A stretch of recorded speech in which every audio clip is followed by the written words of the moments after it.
remember where it was, but I remember turning you down. Wow. So you don't even got a story to tell. We got the magic happening. Girl, the feeling is great and I'm loving it. Hey, we got the magic happening. Everything that we need, everything that we beg, girl, the magic's happening. And the feeling is great and this feeling is great, girl, the magic happening. It's happening, yeah. I shot my shot on AOL Instant Messenger. Back when we had the with the dial-up internet, AOL Instant Messenger. I think it was like freshman year? Yeah, freshman year of high school. And I asked her out. I asked her to be my girlfriend, and she was like, "No, I can't." Or I think I told him that I didn't like him, but I did. But I was 15, and my parents were like, "You can't date until you're 16." So I lied, and I said, "I don't like you, so no, we can't date." I don't remember that part of the story at all. Not at all. I remember a no, but I can't.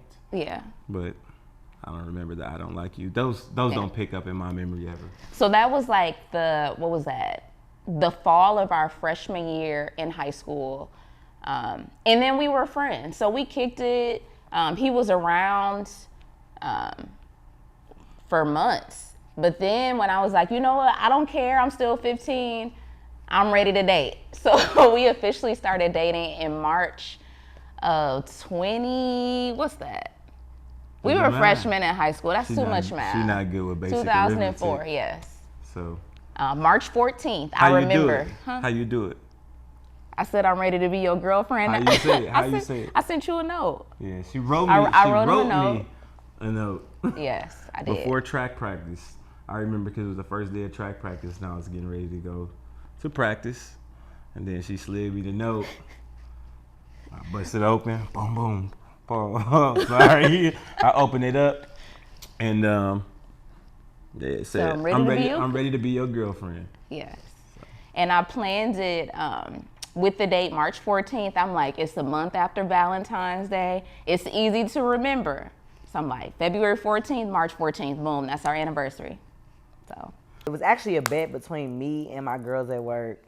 They were all older than me, but for some reason, everybody had a crush on him because he had long hair, and he worked in valet. They wore these little shorts, like unnecessarily little, like, and he used to pull them even higher because he for some reason he wanted the attention. So I'm like, they gonna get him, and I'm like, y'all, I bet I can get him. This is just like so simple. This is like a slam dunk, like, you know, I'm about to bag that, like.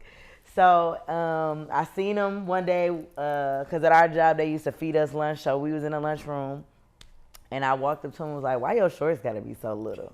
And after that, it was a bag. I was in the 8th grade, and this was my mom she used to work real late, and I had to go to this like after school program. And at the time, Annika's boyfriend was my counselor. Yeah, he was my counselor. So at the time, you know, he took me in as a little brother. I took him as a big brother, and he would take me to Bucks games.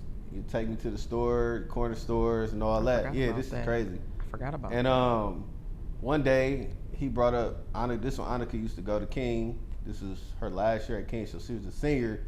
I was in the 8th grade. He knew I was going to King next year, and he was like, "Oh, I got a girlfriend. She goes to King. She's a cheerleader. She's a senior." So he showed me her senior picture.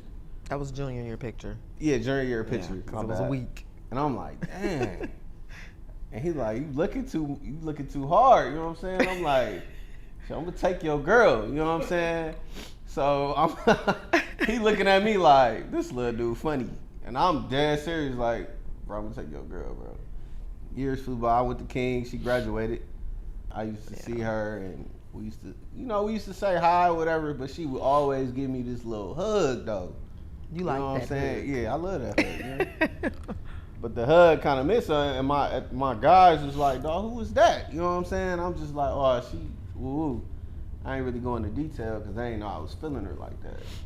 But that's pretty much what it was. And then, like, the last time I seen her at Note, I'm telling my guys, like, bro, I gotta shoot my shot. Like, you know what I'm saying? So the next day, that's when she said I wrote her on Facebook, wrote her And that this was little it. message, told her, I forgot what I said. I was like, I said it. I'm like, So you just we was can like, go. I don't do you. I don't Yeah, I'm remember like, verbatim. yeah, I'm like, Yeah, I'm but you like, gave me your number. Yeah, so I that's gave how I you was my able to number, and text you. then that's pretty much we've been talking ever since. We was on a school field trip.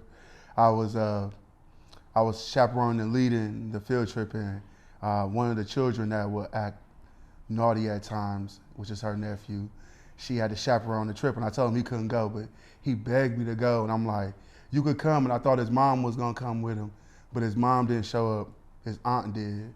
And you know, I'm watching her the whole time we on the trip, I'm talking to the kids, but you know, just maneuvering. And by the end of the day, I was just like, man, you know, I had to see what was up with her. So we was played it slow. You know, she added me on Facebook and we was cool.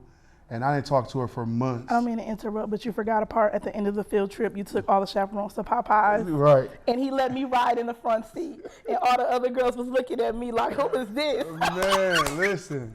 That's because I told you I had to let you know, like, hold up, you got to come Yeah. with me on this time. Yeah, I did try to put the move. I had to set it out for everybody, so we They was had being to sit in the cool. back. I was in the front. Why would you? I felt like when iCat told Anna Mae when she came to the front, y'all know what I'm talking about. But anyway, I shot my shot on Facebook. It was Halloween night. I sent her an inbox like, hey, how you doing? You look nice. Did you move? She was like, no, I didn't move. I was like, oh, that's good. What you doing? She was like, nothing. I was like, well, you want to go to a haunted house? And she was like, yeah. I'm like, I'll be there within an hour. I'll come pick you up. And we've been inseparable ever since that night. Our first date was to the movies. Yeah. So we went to see, I believe it was Mr. and Mrs. Smith, Yeah. to Northtown movie theater. How we get there? Mom's. Yeah. Well, we got Mom. dropped off. Yep. We got dropped off by separate parties, actually. My mom dropped me off, and her parents dropped her off. We met at the movies. And my mom would come in with her debit card and swipe for us to get in. That's crazy. Yeah. Yep, that's what happened. Every week we would go to the movies, and my mom would come in and swipe. And pay. And Yeah. then we get picked up and go our separate ways. The first time I realized I was attracted to a man, it was actually the summer after 8th grade. So I'm super young, 14, 13, something like that. When I first met Amanda in the 6th grade, she was a good buddy. She was a friend. She had some oral issues. Ooh. Teeth was coming out. She couldn't really close her mouth good, but she was cool. She was cool. She had some pretty thick glasses on her too. But okay, after middle school, like directly after middle school, she was getting her hair straightened, and she got braces. Came up. That was the thing. She got braces. So I seen her at a birthday party, and definitely did a double take. Like, man, they got braces. She kind of looking good. So freshman year, that's when I realized like I really liked her, because I was just always around her. We were always around each other, and I used to try to avoid her on purpose, like before school started, and yeah, we was just always around each other. I wasn't really looking for anything. Actually, I was told not to get a girlfriend when I got to high school, and that was the first thing I did. So it was divine, if you ask me. So for myself, I was never allowed to date. So I got to see everybody else have their relationships and what they didn't like. And I'm like, well, I don't want anything that y'all didn't like. So I'm learning from my friends who were able to date. And something that my dad always told me when I did, he was like, when you turn 16, when you're allowed to date with intention. Don't date anyone that you wouldn't want to marry. So at the age of 15, 16, I was already in that mindset to whoever I date, I'm not looking to just be wasting my time. So he had personality that I loved, characteristics that I'm like, okay, I can see myself being with this person, not just for 3 months or 6 months. And what was really big when we first started dating was we both attended the same church, and we attended the same church, but he wasn't active. So my dad, he was like, if he wants to date you, we need to see him at church. So that was really big. He was coming to church every Sunday. Yeah, I was like, all right, whatever I got to do. So I was going to church every Sunday. Told my mom, we got to make sure we're going to church every Sunday. So, yeah, I was going in, making sure I say hey every time. So that effort into like changing your routine for someone, it was huge, and it was like, we in there.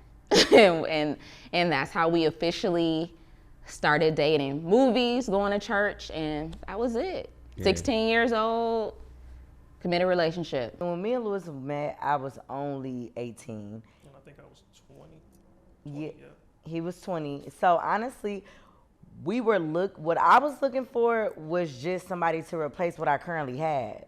Like, I had got cheated on, so I was like, yeah, I'm gonna one up you, my nigga. Like, you got me messed up. So I went and found somebody cute, fine, with long hair that everybody else wanted.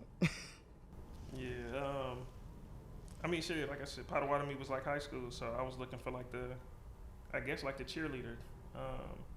So I ended up finding like who I felt like was the top, and going after her. So I mean, like you said, we 20 years old. We weren't looking for nothing really serious. I think we was just looking for somebody to have fun with. We wasn't expecting to still be sitting on this couch many years later. This was supposed to be a kind of like a fun thing, and it just kind of never stopped. I wanted someone, not saying like my dad, but I felt that was gonna take care of me. You know, like my first boyfriend, you know, we was cool, whatever. Like, it wasn't like a bad thing with that. But after that, I did have a relationship that was just, I felt like I wasn't taken care of, and like I always had to do this. Everything was on me, you know. I kind of felt like I was being taken advantage of. So,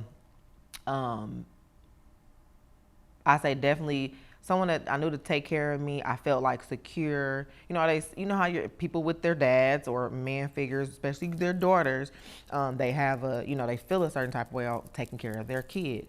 So I just really look for that, and like, feeling protected, and just someone like I could be me, because I can be very corny. I can be very silly, and just someone that could just, like I said, vibing out for me is like a thing. Like, I have to have like this, it's like a vibe. And that's just what I felt with him. I was like, yeah, he helped me out when I, at the time when I couldn't for myself. He's very protective. And we just, when we in our mode and we vibing out, that's what it is. Like, it's like euphoria, like joy. So yeah, I would say that was the main thing that I definitely was looking for. And of course, respectful, a gentleman, those type of things. But for like the underlying, like, really felt like I was being taken care of. I didn't want to feel like I had to do it on my own. I would say what I was looking for was someone that was all about me. Someone that wanted to spend time with me, that had the same interests as me, and that pretty much was not always busy, basically. Pretty much all about me. So when I met Maurice, like, we instantly clicked. Like, we had the same interests, we liked the same things, and we just like had a vibe. Like, before we got like this, we was friends before anything, and I think that's why we're so close, because like, this is my best friend. So we know we can talk, and we can pretty much talk about anything, like literally anything, and we work through it. We get through it. So I would say that's what I was looking for, and I found that in Maurice. One of the biggest things I was looking for, just in a spouse, and just overall just looking for in someone that I found in Jackie, was just someone I felt like I can be myself with. I think the biggest thing I told her was that I felt like no matter what, I felt like I could relate to her and just talk to her, and I can just really be open and upfront and honest with her. And that's something that I think ultimately made me feel very close to her. That I was just really looking for someone I could really just open up. And when you're younger, you tend to be very secretive about certain things in your lifestyle, and just really walking in whatever your truth may be about yourself. And I felt like when I met her, I found a person that I can walk through life and I can just be completely honest about whatever transition I was going through or wherever I was envisioning myself going through. I felt like she had showed characteristics to let me know that she was gonna always have my back.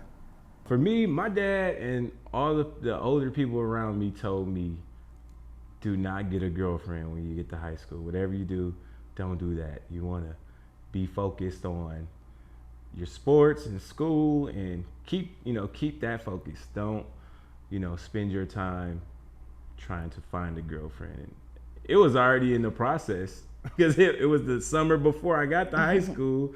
I already had my eye on her, and the rest, like I said, it was just completely divine. And from there, when we first started dating, really still to this day, it was my father-in-law that showed me a different side of being in a relationship. He didn't even have to tell me anything. He just do what he do every day. And the biggest thing that I can say about him that influenced me is his extreme level of patience. I don't know any other more patient man than him. And so being with her is a blessing because I inherited such great in-laws. My father-in-law is definitely a plus father figure for me. So he in a sense taught me how to treat his own daughter. My mom is more verbal than my dad. My dad he will sit back, watch, chill. He don't say too much. He don't say nothing. I mean, he talks to me. I mean, he talks to people. But anywho, but he did everything by action. So I saw how he took care of everything. Like he was a man's man. He cut the grass, he fixed the cars. If something break, he fixed it. He just knew these things. And I'm like, how do you know this? Right. So what I took from that was like, not only just because it's the man doing it, but like, I want to know how to do it too. My mama wasn't the one that she like could fix something. Like my daddy be like, here, come here, let me show you how to do this. Because I know your mama not going to understand. She not going to. So I took that from him. Just, I guess, looking for like independence. But then like my mom just, she's more verbal. Like I said, she'll be like, don't let nobody walk over you. Stand up for yourself. Because sometimes I can be a bit reserved and maybe I should react a little bit more. That's him. Like he more like, he'll pop off in a minute. But, and my mom's a little more of a firecracker than I am. I'm more like my dad. So I definitely got that, just standing up for yourself. But then like also looking for somebody that's not going to walk over you. Look for someone that's going to take care of you. And it's still equal. What I will say, my mom always like taught me to make sure that, my money was right. To make sure that the woman was, didn't need me. That way it'll work itself out. So I've just learned from just, being in a household with two different women and just seeing what they went through with their situation as far as, mates or whatever. So, and that's how I kind of like learned and took my own way of seeing that and ran with it. What I love about Harry is that he is very quick and witty and hilarious. Like, even in moments that I don't want him to be, he is probably the funniest person that I know. So that is something that I absolutely love. For me, I would say the biggest thing I love about Amanda is her ability to hold me accountable for everything in life. She literally pulls the best out of me. And sometimes it's not the greatest of conversations being had, but she talk about somebody who's gonna keep it real with you. She gonna keep it real with me. Even sometimes I try to figure out like, would she want me to tell her just like, the same way? Probably not, but I'm all right. I can handle it for the most part, but I mean, at this point of our lives, we have an uncomfortable conversation every single week. And it's just her holding me accountable for the things that I want to do in life and that we want to see happen for the both of us and our kids and our household. I'm the type of person that overthinks everything, and I have great ideas and all that type of stuff, but she helps me to piece those things out and take small steps at a time to get to the ultimate goal. And not only just mapping that stuff out, but holding me accountable for them all the time. For me, I mean, it's been I think consistent for the whole time. I just like her hustle. I love her hustle. And the way she grind, you know what I'm saying? It's not, I never wanted a woman that wanted to be like a kept woman, and she's definitely not that. Like, she is really, somebody who hustles. She want to go get it for herself, and it's an admirable trait. So that was definitely it. One of my things that I love most about Lewis is the way he is a provider for his family. Lewis is going to put everything for himself to the side to make sure me and the kids are always okay, no matter what we're going through at the time, financially, emotionally. He's gonna always make sure we're good. I feel protected from all rims of our relationship when it comes to Lewis. Honestly, Maurice is a people person. I love that. I love how I can bring him anywhere and we can just vibe with people. You know, like my last relationship, you know how some people just always just sitting in the corner, but Maurice bring that other side out of me. I feel like I always have somebody that'll always have my back. And I think that that's one thing that I cherish about her more than anything else. I don't care whatever term we on. I feel like whatever could be happening to me, I feel like my world is all right as long as I have her by my side. So that's something that I just love about her, you know, that I love her so, you know, if that means anything else. So that's what I appreciate most about her. I value that. My mama told him when she first seen him, because I guess because his hair was long and he was driving a Cadillac, she was like, I just want to let you know, I'm the only pimp around this motherfucker. Ain't no other pimps. So don't be coming around here trying to pimp my daughter. And then my nieces, when he came down the stairs, my niece is like, you trying to date Jesus, bro? Like, that's what you want? Like, so this is what we going with? So my family was very blunt and very rude. And it didn't take long. They wasn't messing with him at all. Magic happening. Girl, the feeling is great and I'm loving it. Hey, we got the magic happening. Everything that we